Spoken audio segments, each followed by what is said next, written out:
ভগবান আর ভুল, এই দুই একই অক্ষর দিয়ে শুরু হয়। শুধু তাই নয়, এদের দুজনের রাশিও সমান।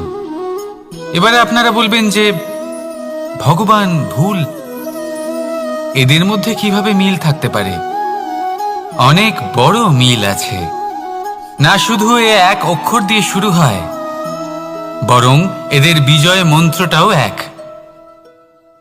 ভগবানকে মানুন, তাকে বিশ্বাস করুন, তাকে স্বীকার করুন।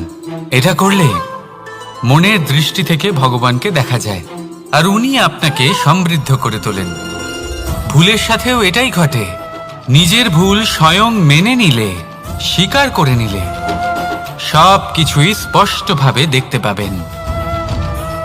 যেদিন থেকে আপনি নিজের ভুল মেনে নিতে শিখবেন, সেদিন থেকে সেই ভুল শোধরানোর প্রক্রিয়াও শুরু হয়ে যাবে। আপনি বুঝে যাবেন নিজের ভুল কিভাবে শোধরাতে হয়। তাই মনে রাখবেন, নিজেকে শ্রেষ্ঠ করে তোলার জন্য নিজের ভুল স্বীকার করা অত্যন্ত প্রয়োজনীয়। এই জীবনে শান্তি আনার জন্য ঈশ্বরকে মেনে নেওয়াও অত্যন্ত প্রয়োজনীয়। সবসময় নিজের গুণ এবং নিজের দোষ মনে রাখবেন। আজীবন সুখী থাকবেন। রাধা রাধা। আমরা সবসময় চাই যে এই সংসার আমাদের জ্ঞানী বলবে, বুদ্ধিমান বলবে, বুঝদার বলবে, কিন্তু মূর্খ মূর্খ যেন কেউ না বলে। মূর্খ শব্দটা আমরা কেউ শুনতে চাই না, দূরে পালাতে থাকি। কিন্তু একটা সত্যি সবার কাছে অজানা, যে মূর্খ হওয়া হলো বুদ্ধিমান হওয়ার দিকে সর্বপ্রথম পদক্ষেপ।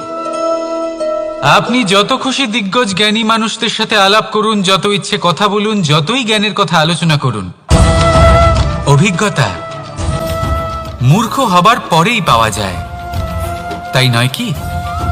মূর্খ হবার পরে আপনি এটা বুঝতে পারবেন যে কি করা উচিত নয়। জ্ঞানী ব্যক্তি আপনাকে এটা বলবেন যে কি করা উচিত। আর এই সংসারে কি করা উচিত তার থেকেও অনেক বড় জ্ঞান হলো কি করা উচিত নয়। সেই জন্য সব সময় মনে রাখবেন, আপনার করা কিছু ভুল আপনাকে যদি কেউ মূর্খ বানিয়ে থাকে, ছল চাতুরি করে থাকে, তাহলে কোনো ব্যাপার নয়। এটা শেষ পর্যন্ত আপনাকে আরো বুদ্ধিমান করে তুলবে। এই মুহূর্তে ধন্যাত্মক থাকুন। এই সংসার আপনাকে অবশ্যই জ্ঞানী বলবে। রাধা রাধা। আপনি কি কখনো একজন মালিকে একটা বাগানের যত্ন নিতে দেখেছেন? যদি কখনো একটা গাছে উই ধরে যায়, মালি তখন শুধু সেই গাছের নয়, সমস্ত বাগানের চিকিৎসা করায়। আপনারা হয়তো বলবেন, এ কেমন মূর্খতা? যখন উই একটা গাছে লেগেছে, সমস্ত বাগানের চিকিৎসা কেন করাতে হবে? এ তো অযথা পরিশ্রম করা। কিন্তু মালি খুব ভালো করে জানে যে উই হয়তো একটা গাছে লেগেছে, কিন্তু তা সমস্ত বাগানকে নাশ করে দিতে পারে। এবার মালির এই শিক্ষা, এই জ্ঞান অন্য অনেক জায়গাতে প্রযোজ্য। এই সংসারে আমরা শুধুমাত্র নিজের পরিবারের কথাই চিন্তা করি, তাদের যত্ন নিই, চেষ্টা করি যেন তারা ভালো থাকেন, সুখে থাকেন। আর সেই সময় এই সমাজের কিছু বিরোধী মনোভাব এই সমাজকে গ্রাস করে ফেলে, এই সমাজকে নষ্ট করে ফেলে। কিন্তু আমাদের নজর শুধু আমাদের পরিবারে থাকে। সেই জন্য যখন কথা ওঠে রাষ্ট্রের, দেশের, তখন তার জন্য সিদ্ধান্ত নিতে হবে, তখন তার জন্য ত্যাগ করতে হবে। আর মনে রাখবেন, যে সমস্যায় আসুক তার সমাধান পূর্ণরূপে বাঞ্ছনীয়।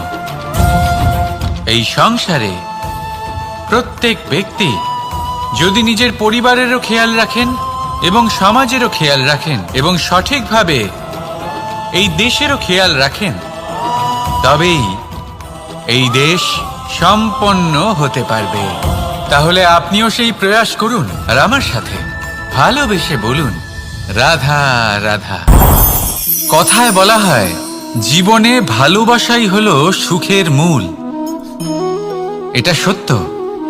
এবার প্রশ্ন হলো এটাই যে এই ভালোবাসা কার সাথে করা উচিত? যদি আপনি কিছুক্ষণের জন্য সুখ পেতে চান, তাহলে ভালোবাসুন নিজের রুচি মতো। যদি আপনি কিছুদিনের জন্য সুখ পেতে চান, ভালোবাসুন নিজের বন্ধুদের, যদি আপনি কয়েক মাসের জন্য, কয়েক বছর বা অনেক বছরের জন্য সুখী হতে চান, তাহলে ভালোবাসুন নিজের পরিবারকে, মাতা পিতা, নিজের সন্তান, স্বামী স্ত্রী, নিজের আত্মীয়দের। কিন্তু যদি আপনি চিরকালের জন্য সুখী হতে চান, তাহলে ভালোবাসতে হবে শুধু নিজের কর্মগুলিকে। কারণ সম্পর্ক যেমনই হোক না কেন, কখনো না কখনো ভেঙে যাবেই। এই সংসার হলো এমনই যে যাদের সঙ্গ আমরা পাই, তাদের সঙ্গ একদিন ত্যাগ করতে হয়। শুধু কর্মই হলো এমন এক সঙ্গ যা কখনো আপনাকে ত্যাগ করবে না। আপনার মৃত্যুর পরেও এই কর্ম আপনাকে বাঁচিয়ে রাখবে। তাই সবসময় মনে রাখবেন, এই কর্ম ধর্ম মনে করে পালন করা উচিত।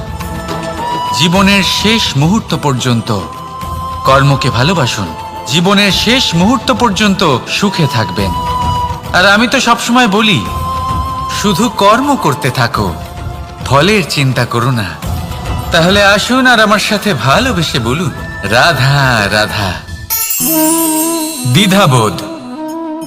অনেক সময় আমরা জীবনে সেই বাঁকে এসে পৌঁছই যেখানে আমরা বুঝতেই পারি না যে এবার কোন দিক নির্বাচন করা উচিত। কখনো এদিকে যাওয়া উচিত মনে হয়, কখনো ওদিকে যাওয়া উচিত মনে হয়, কখনো দুদিকেই যাওয়া প্রয়োজনীয় বলে মনে হয়, কিন্তু তা তো সম্ভব নয়। কখনো কখনো এটা মনে হয় যে এখানেই থেমে যাওয়া ভালো, কোথাও না যাওয়াই শ্রেয়। এবার একেই তো দ্বিধাবোধ বলে। সংসারে এমন কোনো দ্বিধা নেই যার সমাধান সম্ভব নয়। এই দ্বিধাবোধ স্বাভাবিক। আর আপনার এই দ্বিধাকে আমি একটু সরল করে দিই।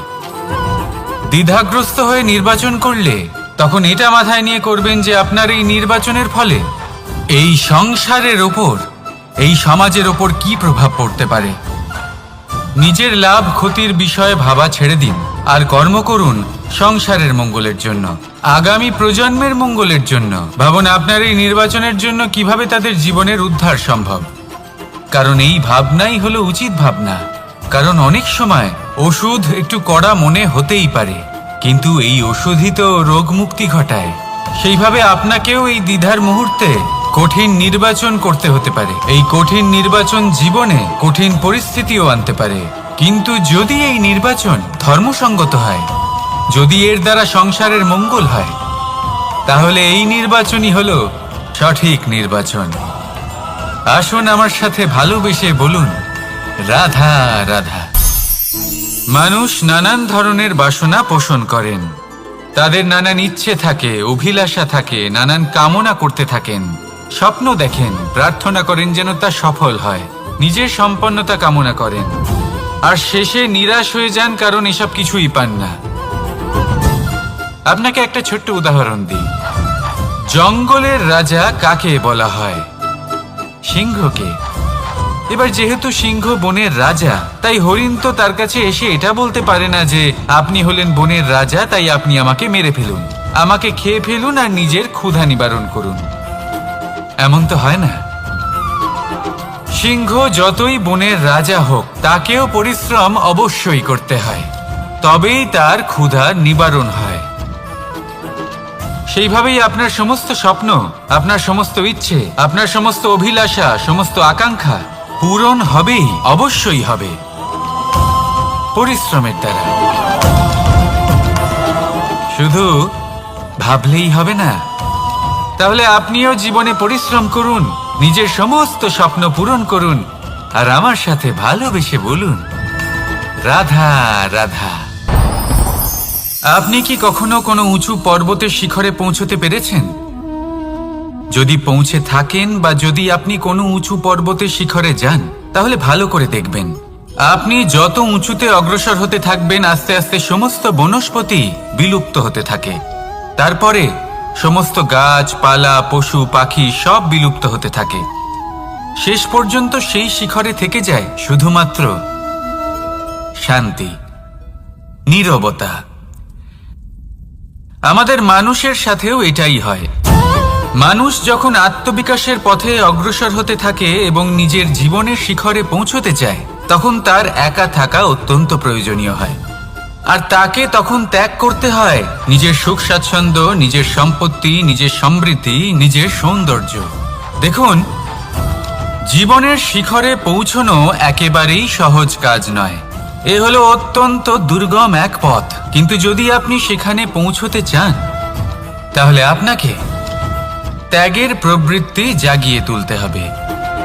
ত্যাগ কি সেটা জানতে হবে, কারণ ত্যাগের ফলেই মনে শান্তি আসে, আর সেই শান্তির ফলে মনে উৎপন্ন হয় প্রেম। আর এই প্রেমই হলো জীবনের অন্তিম লক্ষ্য। তাহলে আসুন আমার সাথে ভালোবেসে বলুন, রাধা রাধা।